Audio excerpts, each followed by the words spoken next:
So what next now?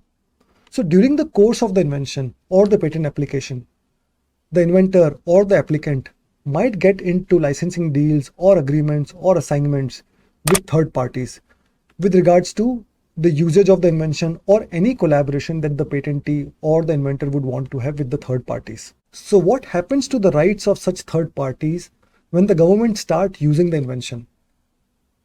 First thing first, as per section 101.1, any clauses or provisions which are part of these licenses, assignments or agreements between the patentee and the third parties will have no impact or effect on the government.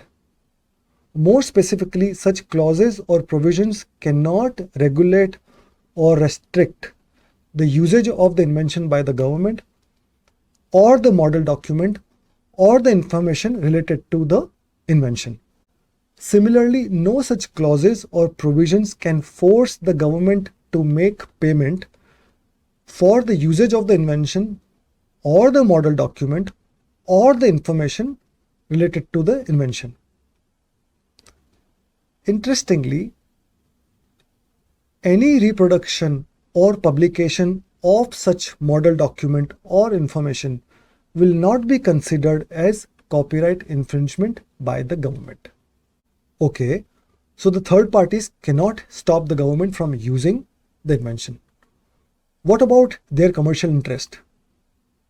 Let's discuss the first case as defined by section 101.2, where a patentee has been assigned the patent rights by an original assigner. In such case, compensation coming out of the government usage can be or may be distributed among the assigner and the patentee as per their mutually agreed upon terms and conditions or terms determined by the High Court.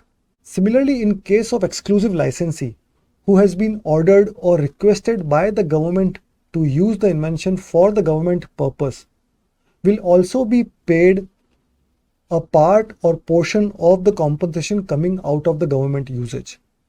Now, how much compensation to be paid to such a licensee can be determined based on the expenses that he has incurred for developing the invention or for using the invention for the purpose of this license, or the royalty that he is paying to the patentee.